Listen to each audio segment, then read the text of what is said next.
Ang kalangitan sa ibabaw ng J Castles ay nangginigas sa mga paputok habang sinasalubong ng mundo ang January 2026. Ngunit para sa milyong-milyong tagasunod ng Philippine Queen of Hearts, ang display ay parang isang nasusunog na tulay.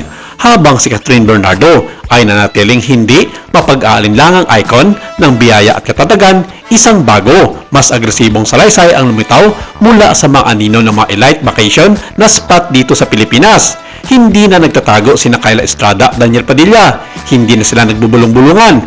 Pinili nila ang mga unang araw ng bagong taon para i-broadcast ang isang mensahe na tinatawag na marami na direct challenge sa tono ng dating hawak ni Catherine Bernardo.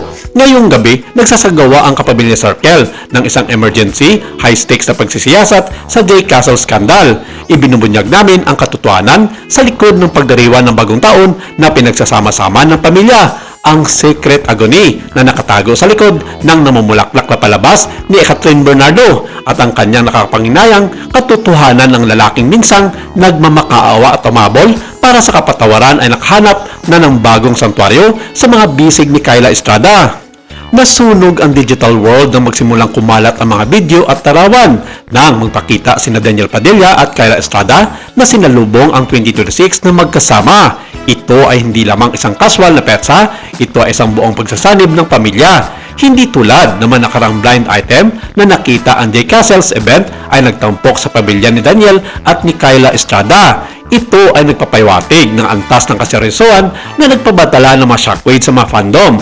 Naging abala ang hinalaki ni Daniel Padilla. Napansin naman netizens na si Daniel ay proudly na nagustuhan ang mga post ni Kyla, isang digital validation na bihira niyang ibigay kahit na ang kanyang pinaka-high profile association sa nakaraan.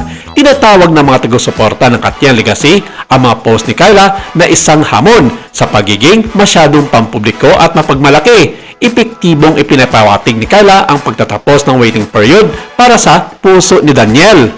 Sa ibabaw, si Catherine Bernardo ang larawan ng tagumpay. Siya ay namumulaklak, siya ay nagpinagpala at ang kanyang karera ay nasa pinakamataas na oras. Ngunit ang aming pagsisiyasat sa malalim na pagsisid ay nagpapakita ng isang mas tao, mas masakit na bahagi ng celebrity drama na ito. Ang mga source na malapit sa actress ay bumubulong na sa kabila ng kanyang mga professional na tagumpay. Bawat update na nagtatampok kay Daniel at Kyla ay may dalang matinding kirot. Ang hatol mula sa Kapamilya Circle ay ganap. Ang pagdiriwang ng J Castles ay ang opisyal na libing ng pag-asa ng mga Katniel.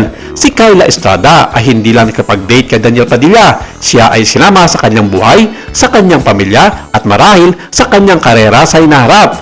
Nag-aaway online ang mga taga-suporta ng fandom. Pinupuri siya ng mga taga-suporta ni Kyla sa pagiging totoo at pagtanggap habang inaasikasahan ng mga lilasta ni Katrina Insensitive, ang bagong mag-asawa sa kasaysayang pinapalitan nila.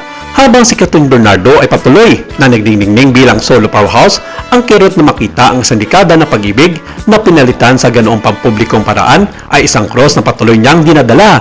Ipinagpalit ni Daniel Padilla ang pagmamalimos para sa pagmayabang at higit sa lahat ay masaya si Kyla Estrada ipakita sa mundo na siya ang sa wakas ay nanalo sa puso ng aktor.